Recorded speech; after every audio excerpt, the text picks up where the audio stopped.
Mucha gente no entiende lo que es la Biblia precisamente porque no aborda correctamente el libro. A esto que tú afirmaste de que la Biblia es un libro escrito por hombres, te debería decir, es cierto. Pero esa es una media verdad. Y una media verdad puede constituirse en una gran mentira si no se usa completamente. Es un libro escrito por hombres, para los hombres, pero inspirado por Dios. En términos históricos, en términos literarios, no hay ningún libro en la actualidad, ninguno existente, que tenga más sustento histórico, arqueológico, que la palabra de Dios, que los libros de la palabra de Dios. Probablemente sepas que la Biblia es el libro más vendido del mundo. La mayoría de la gente también sabe que la Biblia contiene el Antiguo y el Nuevo Testamento. Pero, ¿sabías que es una colección de libros escrita por más de 40 autores a lo largo de 2000 años? Incluye diferentes géneros literarios también, como narrativa histórica, salmos y cartas, biografías, documentos legales, parábolas y poesía. Fue escrita en la intersección de Oriente y Occidente. La Biblia influye en culturas alrededor del mundo, en las leyes, el calendario, el idioma, la medicina, la política y hasta la publicidad. De hecho, donde quiera que miremos. En las artes ha sido una fuente de inspiración para músicos, escultores y pintores. Hoy también se ha vuelto el centro de atención de superproducciones del cine y la televisión. Pero la Biblia aparece también en lugares inesperados. Pensemos en películas como Star Wars, Sueños de Libertad, Magnolia, El Libro de los Secretos, 12 años de esclavitud. Puede que no sea representada como la conocemos, pero hay grandes historias narradas de nuevas maneras creativas. La Biblia dio forma a algunas lenguas mayoritarias como el inglés y el alemán, pero también plasmó por escrito las lenguas ágrafas de algunos de nuestros pueblos originarios, como el Kom. La Biblia es omnipresente en nuestro lenguaje a través de dichos populares surgidos de sus páginas. Inspiró a pioneros de la ciencia como Francis Bacon, Galileo Galilei e Isaac Newton a descubrir las leyes de la naturaleza. La Biblia forjó las democracias modernas y la división de poderes. Napoleón Bonaparte escribió: La Biblia no es un libro común y corriente, sino una criatura viviente que tiene un poder único de conquistar a todo el que se opone. Y George Washington expresó: Es imposible gobernar realmente el mundo sin Dios y sin Biblia. La Biblia ejerció una autoridad única sobre escritores creativos al presentarles un concepto del mundo y de la vida que afirmaba ser verdad. Miguel de Cervantes, considerado la máxima figura de la literatura española, creía como verdadero todo cuanto la Biblia dice. Gabriela Mistral, Premio Nobel de Literatura, afirmó: La Biblia es para mí el libro. No veo cómo alguien puede vivir sin ella. La Biblia es ampliamente citada por Borges y Sábato en sus obras, y por los poetas del tango como Enrique Santos Discépolo, quien en su famoso Cambalache ve llorar la Biblia junto al calefón. Ve llorar la Biblia junto a un calefón. ¿Sabías que en los albores de nuestra patria, por la labor e influencia de Diego Thompson, los niños aprendían a leer y a escribir con textos de la Biblia? Así se promovieron valores como la caridad y el respeto por el prójimo. Sarmiento, padre del aula, dijo: La lectura de la Biblia echó los cimientos de la educación popular que ha cambiado la faz de las naciones que la poseen. En la Biblia hemos aprendido el respeto por la vida y la condición humana. William Wilberforce se encontró con Jesús mientras leía su Biblia y fue inspirado a luchar incansablemente en contra del tráfico de esclavos hasta lograr su abolición. También cofundó la primera ONG en el mundo para el cuidado de animales. En tiempos más recientes, el arzobispo Desmond Tutu fue inspirado por la Biblia para luchar contra el apartheid. Otros, como el arzobispo Oscar Romero de El Salvador o el pastor Martin Luther King de Estados Unidos, fueron motivados por valores bíblicos para trabajar por la equidad económica y racial de las personas. El Dr. King, en su famoso discurso Tengo un sueño, citó del libro de Amós lo siguiente: No estaremos satisfechos hasta que la justicia corra como un poderoso torrente. ¿Qué es lo que estas personas tienen en común? Todas valoraron la Biblia y sabían que su mensaje puede tener una influencia positiva en la cultura y la sociedad.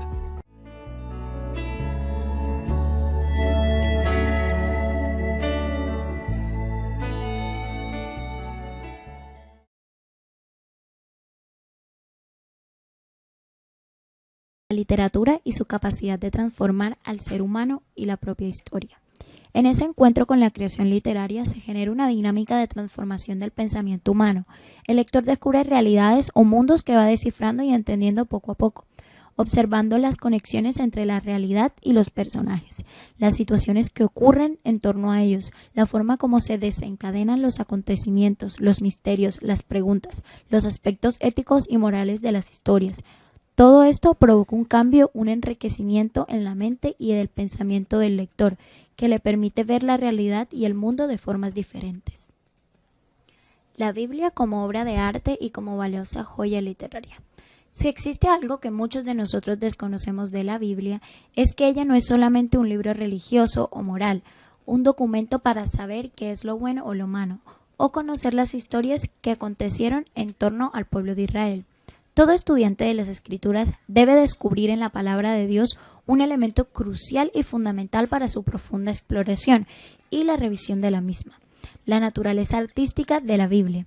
La Biblia es una obra de arte, una creación literaria que conjuga todos los géneros artísticos y literarios a niveles extraordinariamente ricos: oralidad, narrativa, poesía, historia, parábolas, lenguaje épico y mítico, danza, lenguaje de fábula, lírica, metáforas, entre otras muchas más. Dios quiso comunicarse con nosotros y dejarnos su legado a través del arte. Dios no usó el lenguaje académico o filosófico para hablarnos, es decir, Dios no nos habla en la palabra como Sócrates o Aristóteles. Dios no utilizó el lenguaje científico ni el de la jurisprudencia. Dios usó el arte para hablarnos. Y es por eso que nuestro acercamiento a la palabra de Dios debe ser como alguien que disfruta una obra de arte y va descubriendo en ella la riqueza, la sensibilidad, la creatividad de su autor, y a través de ese acercamiento se conecta con el corazón y el espíritu de su autor.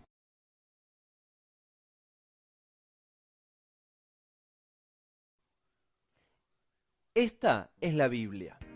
Un libro criticado, amado, censurado, odiado, valorado, prohibido, leído, mutilado, enseñado. La Biblia es para algunos el libro de los libros, aunque para otros solamente un libro de cuentos. Muchos la leen a diario, mientras que otros no la han leído jamás. Y aunque muchos creen totalmente en su mensaje, otros niegan cada una de sus palabras. Pero, ¿es realmente la Biblia todo lo que dice ser? ¿O más bien es solo un mito, uno más de los tantos que nos rodean? Quizás una de las mejores formas de comprobarlo sea analizar la influencia de ella en relación a la sociedad a través de los años. ¿Cuánto ha influenciado este libro a nuestra sociedad? Ok, empecemos. En primer lugar, podemos hablar de la esclavitud. Sucede que en la antigüedad todos sabemos que la gente se dividía básicamente en dos grupos: libres y esclavos. Aún en civilizaciones muy avanzadas como la griega, la esclavitud era no solo común, sino completamente aceptada. El Imperio Romano también se caracterizó por ser esclavista.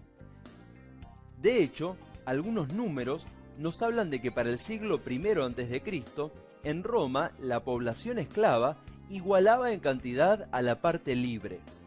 Así, a lo largo de la historia, la esclavitud acompañó la vida y el pensamiento de todas las sociedades. En este sentido, el aporte de la Biblia es esencial. Pero, ¿por qué? La Biblia dice: en Cristo no hay esclavo ni libre. Enseña que todos somos hijos de un mismo Padre y que Dios nos creó a todos por igual sin ningún tipo de distinción. Eso hizo que en la Inglaterra del siglo XVIII, hombres como John Newton y William Wilberforce lucharan enérgicamente contra la esclavitud. comenzando un movimiento abolicionista que luego llegó a todo el mundo. De hecho, hoy en día la sociedad rechaza todo tipo de esclavitud como consecuencia de esa lucha. También podemos hablar de la protección de los niños. En la antigüedad, los niños sufrían todo tipo de abusos, desde palizas despiadadas hasta el infanticidio, pasando por todos los tipos de abusos que uno puede imaginar. Todo esto como consecuencia de que se consideraba a un niño propiedad privada. Sin embargo, la Biblia condena toda práctica abusiva, enseñando claramente que los niños son de Dios. Pero quizás lo más sorprendente es que Jesús, en medio de una sociedad hostil hacia los niños, dijera: «Dejad a los niños venir a mí, porque de los tales es el reino de los cielos». Esas enseñanzas afectaron de tal manera el pensamiento occidental que todo lo que en la antigüedad se consideraba normal, hoy es para nosotros algo abusivo y cruel. Pero la Biblia es responsable también de que la mujer tenga hoy en día un lugar de dignidad. En la antigüedad, la mujer era considerada inferior al hombre en todos los sentidos. Aristóteles decía que la mujer se encontraba en algún lugar entre un hombre libre y un esclavo. Platón enseñaba que el hombre cobarde reencarnaría en una mujer. Pero Cristo le dio un lugar de estima a la mujer y le enseña al hombre a cuidar con amor de ella. Es notable ver cómo en sociedades donde la Biblia aportó a la formación de su pensamiento, las mujeres tienen el mismo valor que los hombres, mientras que en sociedades donde la Biblia no es tenida en cuenta, la mujer hoy en día sigue siendo humillada y maltratada. Otro punto muy interesante es el del cuidado de los enfermos. Hoy se sabe que médicos muy importantes de la antigüedad, como Galeno, huían de la ciudad cuando comenzaba a surgir algún tipo de epidemia. Sin embargo, la Biblia muestra claramente cómo Cristo se ocupó de todos los enfermos y desvalidos, no solo sanándolos, sino enseñando a sus seguidores a ocuparse de ellos. Eso produjo que los cristianos de los primeros siglos cuidaran de los enfermos de sus casas, pero también de todos los que sufrían algún tipo de enfermedad. Esta práctica es la que genera la conciencia y la necesidad de crear lo que hoy se conoce como hospitales. Y aunque la lista de beneficios que aportó la Biblia a nuestra moderna sociedad es muy larga, incluyendo los derechos humanos, el sentido de libertad, la unidad étnica, la caridad, el valor del trabajo, la generación de ciudadanos responsables, lo importante es entender cuánto bien le hace a nuestro mundo la palabra de Dios. Por eso, hoy más que nunca, volvamos a la Biblia.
Guantanamera, Guajira, Guantanamera. Un momentico. ¿Pero si los cristianos no escuchan música secular? ¿O sí? ¿Sí o no? ¿No o sí? Te reprendo, diablo.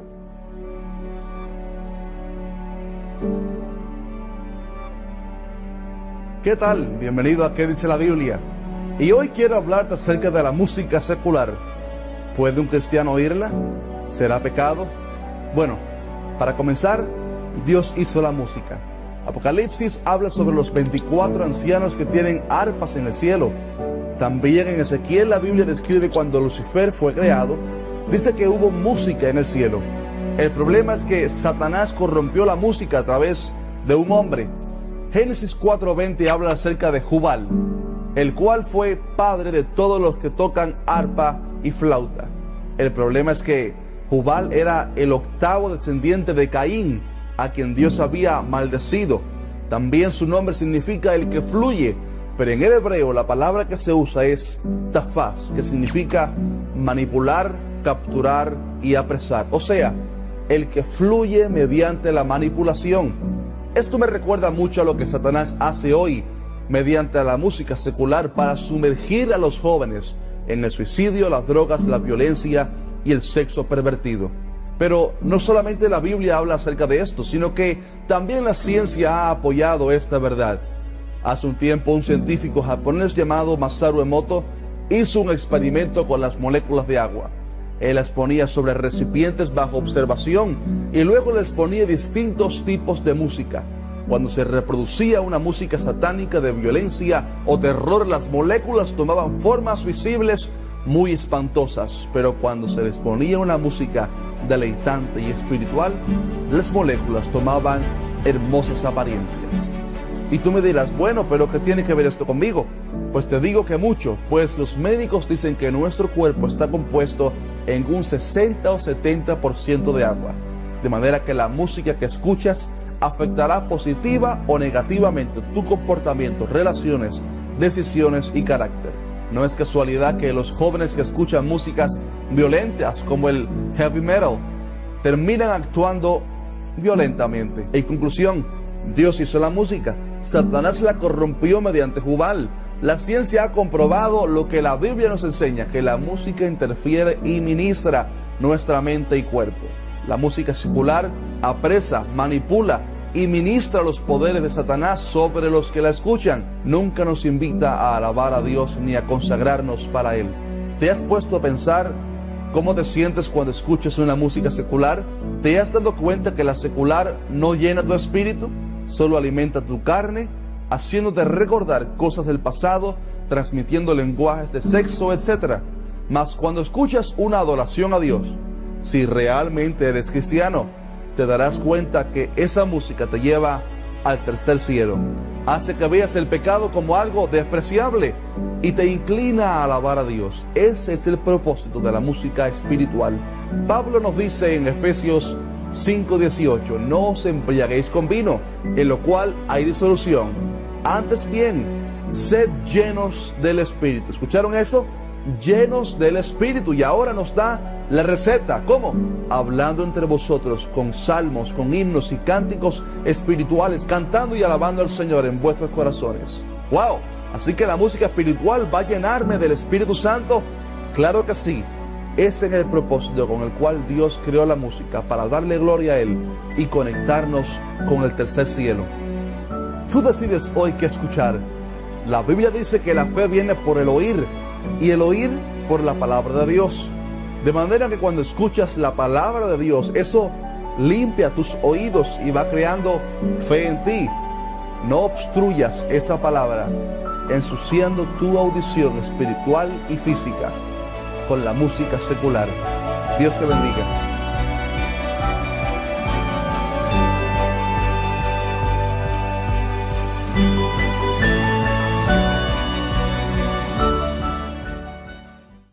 Es verdad, de ahora en adelante solo voy a escuchar la música santa. Santo, santo, santo, Dios todopoderoso. Te reprendo, diablo.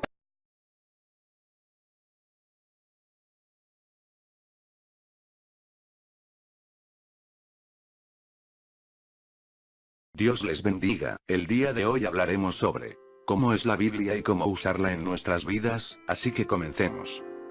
Como primer punto veremos cómo es la Biblia. Consideraremos 3 ejemplos. 1. La Biblia es más deseable que el oro. Desde tiempos muy antiguos, el oro ha sido el símbolo de lo más preciado. Cuando al apóstol Juan se le presentó una visión de cómo es el cielo, vio una ciudad cuyas calles están pavimentadas con oro. Las 12 puertas eran 12 perlas. Cada una de las puertas era una perla. Y la calle de la ciudad era de oro puro, transparente como vidrio. Apocalipsis capítulo 21 versículo 21. Veamos lo que dice el Salmo capítulo 19 versículo 10. Deseables son más que el oro, y más que mucho oro afinado. 2. La Biblia es más dulce que la miel. Tal como la miel trae un sabor dulce a nuestra boca, la Biblia trae un sabor dulce a nuestro espíritu. Las promesas de Dios traen gozo a nuestra alma. Muchas veces al comer algo dulce, lo saboreamos lentamente para disfrutar de su sabor. Al igual con la Biblia, al leerla debemos disfrutarla lentamente, para así poder meditar en ella, para poder reflexionar sobre lo que leemos, para así darle un grato sabor dulce a nuestro espíritu. El mismo Salmo capítulo 19 versículo 10 dice: y dulces más que miel, y que la que destila del panal. 3. La Biblia es más nutritiva que la leche no adulterada. Cuando un bebé nace, lo primordial es darle leche para nutrirlo, ya que no puede comer nada más. Al igual el bebé tendrá un hambre inmensa y ansias por la leche. Al igual, a nosotros, la Biblia nos nutre para crecer espiritualmente, debemos desearla al igual que el niño recién nacido desea la leche. Veamos el siguiente versículo. Desead, como niños recién nacidos, la leche espiritual no adulterada, para que por ella crezcáis para la salvación. Primera de Pedro capítulo 2 versículo 2. Ahora bien, sabemos que la Biblia es más valiosa que el oro, más dulce que la miel, nutritiva como la leche no adulterada. Pero ahora veamos cómo usar la Biblia en nuestra vida. En este punto veremos 3 formas de usar la Biblia. 1. Como una lámpara. Cuando nos encontramos en un cuarto completamente oscuro, lo único que podemos hacer para alumbrar nuestro camino, es usar una lámpara. Al igual nuestras vidas se encuentran rodeadas de mucha oscuridad, y en muchas veces no sabemos hacia dónde ir, o dónde pisar exactamente. Pero debemos saber que la Biblia alumbrará nuestra vida, nuestro camino y la de nuestra familia. Veamos el siguiente versículo. Lámpara es a mis pies tu palabra, y lumbrera a mi camino. Salmo capítulo 119 versículo 105. El siguiente versículo nos explica cómo podemos usar la Biblia como una lámpara. Nunca se apartará de tu boca este libro de la ley, sino que de día y de noche meditarás en él, para que guardes y hagas conforme a todo lo que en él está escrito. Porque entonces harás prosperar tu camino, y todo te saldrá bien. Josué capítulo 1 versículo 8. En este versículo aprendemos 2 cosas importantes que debemos hacer para recibir la luz de la Biblia, las cuales son: 1. De día y de noche meditarás en él. 2. Para que guardes y hagas conforme a todo lo que está escrito. En pocas palabras, debemos meditar en la Biblia y obedecerla. La segunda forma en que debemos utilizar la Biblia es: 2. Como una espada. Y tomad el yelmo de la salvación, y la espada del Espíritu, que es la palabra de Dios. Efesios capítulo 6 versículo 17. En estos tiempos de paz, la gente no necesita de espadas. Pero, según la Biblia, cada cristiano está involucrado en una feroz batalla espiritual en contra de Satanás, y no podemos luchar con él con armas materiales. Por eso, Dios ha puesto en nuestras manos un arma espiritual, su palabra. Para tratar de vencer al diablo y protegerse de espíritus malos, hay gente que utiliza la palabra de Dios de forma supersticiosa. Algunos colocan la Biblia debajo de su almohada por la noche. Otros escriben versículos como encantamiento, y los atan por debajo del brazo o el cuello. Algunos recitan el Salmo 91 por 99 veces para protección. En realidad nunca debemos confiar en tales supersticiones, porque ni las palabras mismas, ni el papel y tinta con que fueron escritas tienen valor en sí mismas. Confiemos en Dios quien pronunció las palabras. Solo Él es nuestro protector. Nuestro Señor Jesucristo nos da un buen modelo de cómo usar la palabra de Dios como una espada.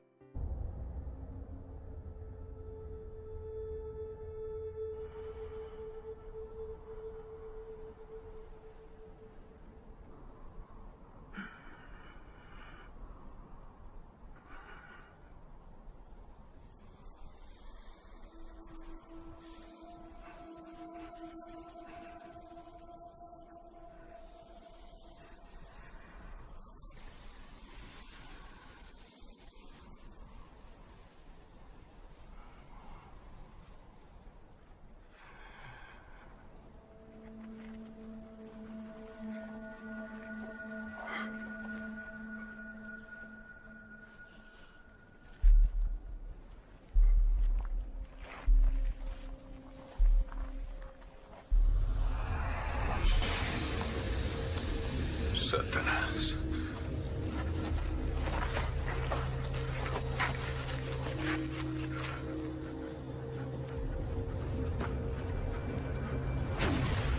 Si tú eres el Hijo de Dios, ordena que esta piedra se convierta en pan.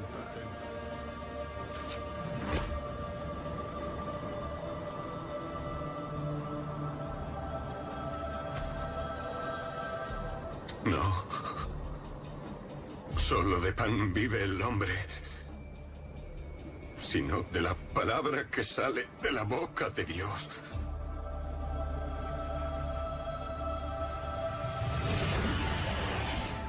Si Dios te ama, arrójate. Sus ángeles te levantarán con sus manos. ¿Cómo osas poner a Dios a prueba?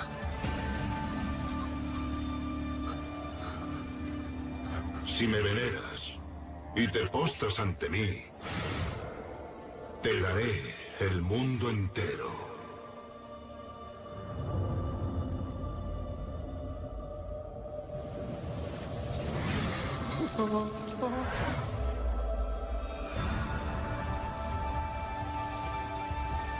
¡Crucificadle!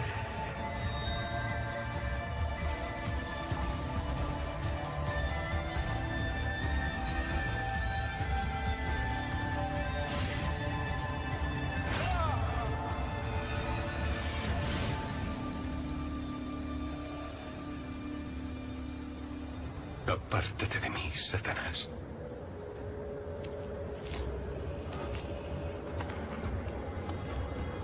Yo venero al Señor, mi Dios, y solo le sirvo a Él.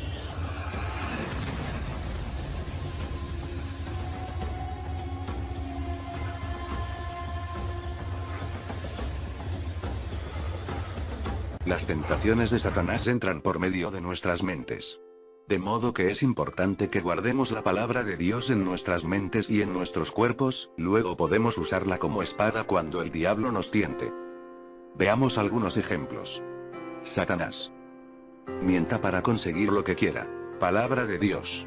No mentiréis el uno al otro. Levítico 19:11. Satanás. Vénguese de la persona que lo insulta. Palabra de Dios. No pagues mal por mal.